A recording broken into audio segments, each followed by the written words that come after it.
What is up, FPG fam? Further here, and for today's video I wanted to do a deep dive on my man Yuanwu here. Now this is going to be very similar to my Mortify video, so if you haven't checked that out, I'll leave it at the end of this one that you can click on, or maybe in the description down below as well if I remember to put it there. But anyways, we're gonna go ahead and do a deep dive. I'm gonna go over his full kit, give you everything that you need to know about Yuanwu, and then I'll show some gameplay like I did with Mortify. So I do hope you enjoy.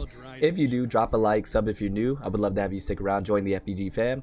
It's a good time over here. I'm going to be covering different characters periodically, or resonators I should say. So I will eventually get to one that you might be looking forward to at some point. I just have to build them up. It just takes some resources. Now, one of the first things before we deep dive into Yuanwu is that sounded kind of sus. You guys know what I'm talking about. Before we go in depth with Yuanwu, one of the things that I did want to go ahead and mention, I think this is pretty important, especially when you first start the game, is that there's only, at least in the closed beta, and I can imagine this might be on official release as well, probably. They might switch things up, and that could be the case as well. But currently, there's only two Conducto characters. That's Yuanwu and Yinlin. So I feel like that right there in of itself makes him valuable, because there might be a strong possibility, especially if you're free to play, that you don't get Yinlin. So Yuanwu, I think it's going to be a decent replacement for Conducto, because he's going to be the only other option that you have available.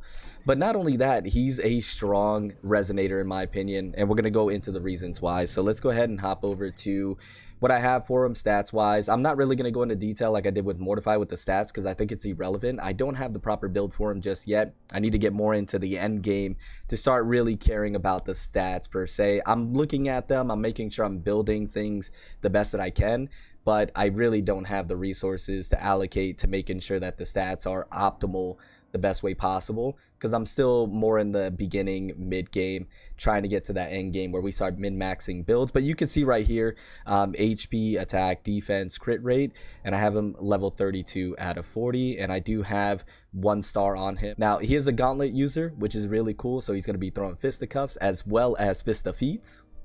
That didn't make any sense. I'm gonna move on. I'm gonna move on. It's gonna give attack 124 and resonance efficiency 20%. By the way, if I sound different, my throat is just shot. My voice is shot. My throat is shot. So I do apologize if I sound different. That's what's going on. I'm not necessarily sick. My throat and my voice is gone. So that's what's going on with me. Anyways, moving on. Here are the echoes that I have. Once again, I need to min-max this. I need to get more echoes just in general. I don't have enough. But this is what I'm working with right now. And I have in the tonic placement, this echo right here, which in the gameplay, once again, just like Mortify, you won't see me using any echoes, but it does give you an attack 8.4%. Nothing really to write home about. And then this is the only other thing that I was able to really build that mattered, is increase self-critical hit by 12%. Now there's one in particular that I do want to go ahead and build, which is this one right here that I just noticed that I can build. I'm a numpty. I didn't even notice this, but this is going to increase self electro damage bonus by 18%. I think I might have just got this guy, if I'm not mistaken.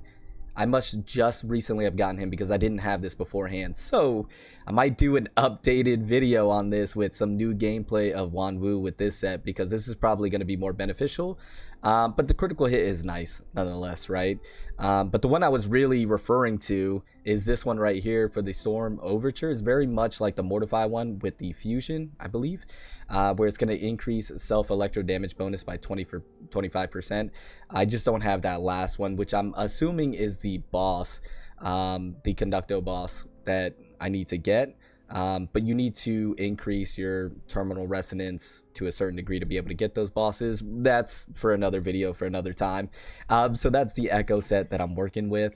Like I mentioned, the sequence, I did go ahead and get to sequence 2 because I was able to get a copy of Yuanwu. So that is really nice. Now, I didn't go into the sequence for Mortify. I probably should have, so I do apologize.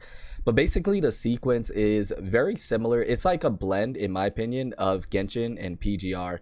And what I mean by that is the PGR aspects comes from the shards that you can get from the resonators that kind of go along this path to eventually get to the ultimate path right here to complete the sequence, which is going to give you the best buff. And this is similar to Genshin, as this would be what I would consider like a constellation. So this would be like C1, or in this case S1. You can see when this is unlocked, or when this sequence is completed, when the synergy attack of Wedge of Knights, which we're going to get to here in just a moment, it hits a target, gain extra damage based on 15% of Yuanwu's defense. I'm going to go more into detail about the reason for the defense, but what's really nice about this is that on your way getting here, you pick up increased defense by 3.8%. So this goes right into this, and that's a nice little synergy that you have right there. And then sequence 2, once again, it's the same. You're going from here, which is increase attack, increase HP, and then you get increased defense again. And then you have the S2, which the range of Wedge of Night is extended, and the attack frequency is increased from 1 in 2.5 seconds to 1 in 1.5 seconds. So basically, your skill is a larger range, and you're going to be doing more ticks of it, essentially. So that's really nice right there. So that is the sequences. And then if we go to C or S3, as you can see, I'm already working on my way there, and you can see these are the shards that you need. So you need 5 to pick up this one, and then you need 20 to complete the sequence. So that's how copies work in this game. And you can pick up individual shards in your pulls, and then you can, if you get a copy of the character, you pick up a full copy. And then this one is when silent hits. So you see it increases the defense and the shield and HP. And then you have S4. When Silent Earth hits a target, its damage is increased by 20%. Now, I was going over these for a lot of the resonators, and I think this might be something that's slightly changed or altered. I'm sure of it, because these percentages are pretty bonkers. They're pretty nutty. And I could see how once you start unlocking sequences, your resonator might become pretty OP. So I could probably see some of this being altered or changed on official release, but we'll have to wait and see. So those are the sequence right there. Now let's go ahead and jump into his kit. So he has a basic 5-hit attack. He has a heavy attack, which is really cool, and then he has the plunge attack, which is going to do Conducto damage. So keep in mind that your normal attacks and your heavy attacks don't do Conducto damage, but your plunge attack does. By the way, if I have an inflection to where it sounds like I'm in puberty, that goes back to the whole voice thing, because I caught myself. My voice broke. So if my voice breaks at any point in time, just like then, yeah, it's the voice. I'm not going through a second puberty here. And then your evasion counter damage does Conducto damage, so keep that in mind. Now, this is really going to be the bread and butter right here, the resonance skill. So essentially what you do is you place down the wedge of Wuthering Night, and that's going to attack with the active resonator within the area of the dim lightning and deal Conducto damage once in every 2.5 seconds. And then with that sequence, for me, it's 1.5 seconds, and it lasts for 10 seconds. And then you have the Myriad of Thunder. Hold Shocking Fist while Thunder Thorns are full to cast Myriad Thunder and deal Conducto damage. Inflicts 1 Thunder Mark. And Myriad Thunder will detonate Wedge of Wuthering Night 5 meters near Yuanwu to deal Conducto damage and inflict 1 Thunder Mark. So essentially what you do is you mark the enemy. You can get up to 3 Thunder Marks. And then when your passive is full, you can go ahead and hold the skill, and it does just a lot of damage. It explodes the Wedge of Wuthering Night, and it does damage. But if you don't have the bar full, then you place the Wedge of Wuthering Night down, and that's where it stays on the field and it does damage. And then you collect Thunder Marks, and then you get your passive bar full, and then you hold it, and then you do a lot of damage. Essentially, that's how it works. And then it shows you how you can get those Thunder Marks by doing normal attacks, skill, heavy attacks, things of that nature. So that is the skill. Very important, very low cooldown, which is really nice. So you can replace or reapply the Wedge of Wuthering Night in different areas. I'm just going to call it Pillar from now on. You can place the Pillar in different areas. It's on a very low cooldown. I like it a lot. And then we have the Resonance Liberation, or the ult. Invokes the power of thunder, inflicts blazing light upon active resonators and strike enemies, deal Conducto damage, and inflicts 1 thunder scar upon enemies. Enemies' thunder marks will be upgraded into thunder scars, which is really nice. And then the pillar will be destroyed when desolation reviving hits enemies and inflict 1 thunder scar. And then you have the blazing light. Resonators with this effect gets bonus on attack and resistance to interruption. So a really nice ult, hits like a truck, especially if you have everything working in unison. So you got to make sure that you have the thunder marks. You can turn them into thunder scars. You can explode your pillar. So there's a lot of little nuances to Yuanwu's kit that's going to take a little mastering to make sure you get down packed. But this character or resonator is extremely fun, fits into my playstyle, and I've just been enjoying him greatly. That's why I wanted to go ahead and do this deep dive for him. And then you got the cooperate skill, which you have the summons. It detonates Wedge of Withering Knight and inflicts 1 Thunder Mark upon hitting targets. So that's how you get another Thunder Mark. And then you have the passive, which is basically what I was stating before. You have that bar, increase the damage dealt to targets with Thunder Marks. So the more marks you have, the more damage. The more stacks of Thunder Marks, the more the damage bonus. There you go. Thunder Marks last for 12 seconds and can stack to 3 times, so you can get 3 of them. Then you have the Thunder Scars. Thunder Scars increase the effect of Thunder Marks by 2 times. So it's just, think of Thunder Marks, but amplified. Increased damage dealt to targets with Thunder Scars. The more stacks of Thunder Scars, the more damage. So it's just like the Thunder Marks, it's just amplified once again. And then you have gaining a Thunder Thorn. So Yuanwu gradually gets a Thunder Thorn no matter in or off battle, which is really nice. So he doesn't have to be on field to get the Thunder Thorn. He could be off field and still get it while the pillar is on the field. So that's a really nice benefit to his kit. Now the pillar attacks helps get 5 Thunder Thorns. Haunting Memories attack helps get 20 Thunder Thorns.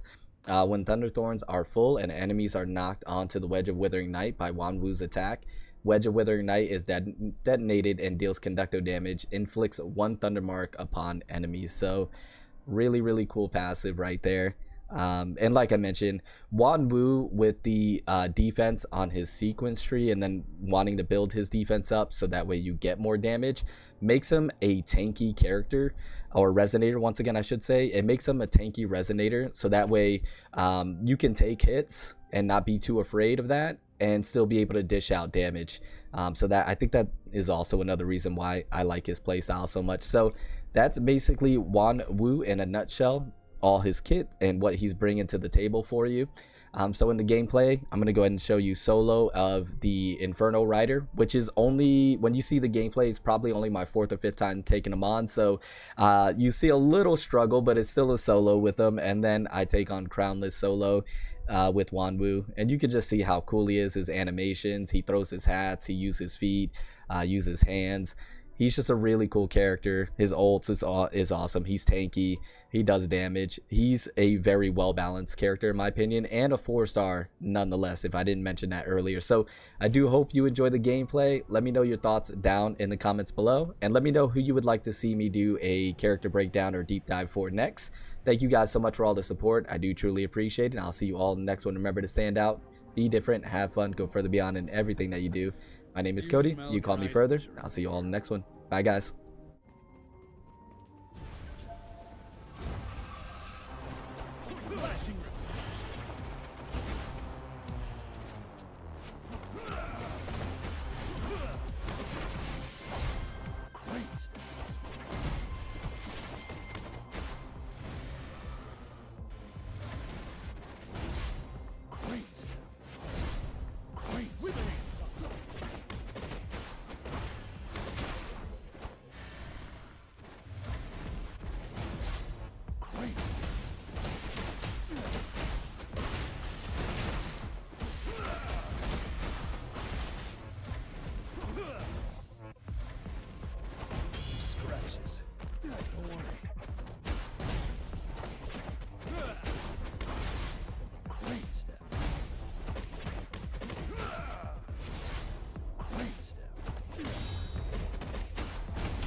the perish.